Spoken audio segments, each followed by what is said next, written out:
Isang mapagpalang araw po sa ating lahat. Ako po si Charles at welcome po sa aking daily devotion.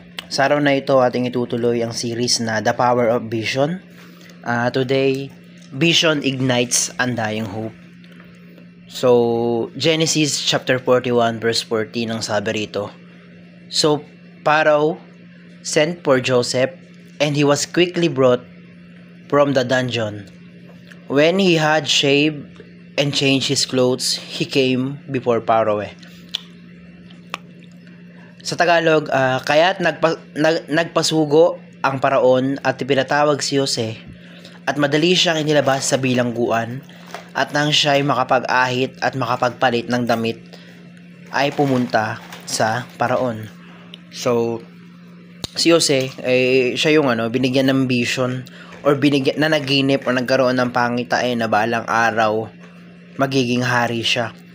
And yun nga, nakulong siya kung ano-anong pinagdaanan niya, gano'n na naghirap, kung ano-ano, and ayun nga, at the end of the day, natupad yung vision niya, natupad yung panaginip niya, na balang araw ay maghahari siya, gano'n. So, sa unang teaching po na tayo, ang sabi dito, Vision Ignites Undying Hope. Tayo ba, tuwing may problema, tayo ba sa tuwing nawawalan tayo ng pag-asa, kapag tayo ay may vision, kapag tayo ay may pangarap sa buhay, kumbaga, yun yung nagsisilbing motibasyon natin sa mga panahon na hindi parang sasabihin mo na hindi na natin kaya, sa tingin mo ang hirap-hirap, ano ba yan? Yung vision or yung pangarap natin sa buhay, yun yung magsisilbing lakas natin. Yun yung nag-i-ignite, parang sabi rito na, sabi nga, vision ignites undying hope.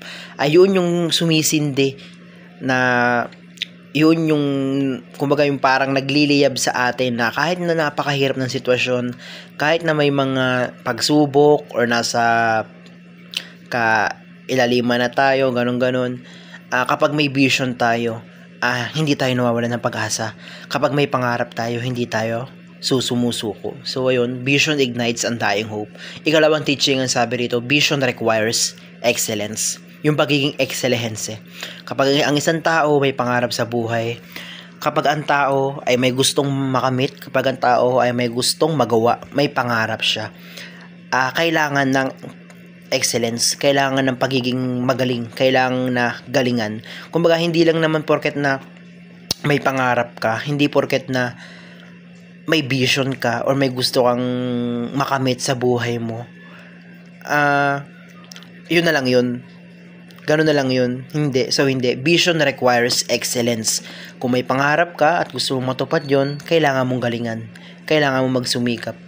So, sa ikatlong teaching po na tayo, vision becomes reality in due time. So, yung mga plano sa atin ng Panginoon, yung mga pangarap natin sa buhay, meron niyang time, meron niyang due time, meron niyang parang deadline kung kailan mangyayari sa buhay natin. Nakagaya ni Jose, 'di ba, sabi rito na magiging hari siya, pero hindi sinabi kung kailan. Kumbaga, ang dami-dami niya munang pinagdaanan. Naging alipin siya, kinulong siya kung saan-saan, ganun-ganun, inalipusta siya, ganun-ganun. And yun nga sinasabi na pagdating ng panahon, kagaya ni Jose, si Jose na naging hari sa tamang panahon, kagaya niya, makakamit natin yung mga pangarap natin. Kumbaga, sa tamang oras, makakapit natin yung vision na nasa utak natin, ganun.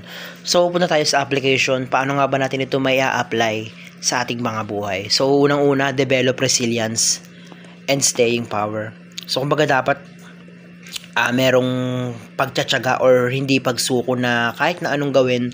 Kumbaga sabi, develop Kumbaga, sanayin mo yung sarili mo or i-train mo yung sarili mo na kahit na anong pagsubok pagdaanan mo, na kahit na anong hirap ang danasin mo, dapat yung vision mo patuloy mo lang ginagawa. Dapat yung gusto mong makamit, patuloy mo lang pagsisikapan, 'di ba? Yung sinasabing resilience and staying in power. So sa ikalawang application ang sabi, remain excellent and faithful. So kapag tayo may gustong gawin, may gusto tayong makamit sa buhay, kapag may gusto tayong makamit sa buhay, dapat nananatili tayo na dapat consistent yung pagiging excellence natin. Kumbaga, araw-araw natin ginagalingan, araw-araw natin pinaghuhusayan para makamit mo yung vision mo, makamit mo yung pangarap mo. Sabi nito, remain excellent and faithful. At the same time, may paniniwala. May paniniwala ka sa Diyos na tutulungan kanyang makamit yun, na nandyan lang siya sa tabi mo, ganun. Na naniniwala ka na magstay put ka lang, na may pagtsatsaga. And, ayun, pagdating ng panahon, talagang ibibigay sa'yo or makakamit mo yung vision mo na yun or yung pangarap mo na yun. So, sikatlong application ng sabi, trust the grace and sovereignty of God. So, yung nga sabi ko, magtiwala sa Panginoon na Panginoon ang bahala sa atin. Na yun nga, dahil merong ang vision becomes reality in due time. Di ba sabi, lahat ng pangarap may tamang panahon. And habang hindi nangyayari hanggang hindi dumadating yung tamang panahon na yun, dapat ito yun, trust the grace and sovereignty of God. Magtiwala lang tayo sa Panginoon, ganun. So, ayun lang, napakarami kong natutunan sa araw na ito. Maraming salamat. Glory to God.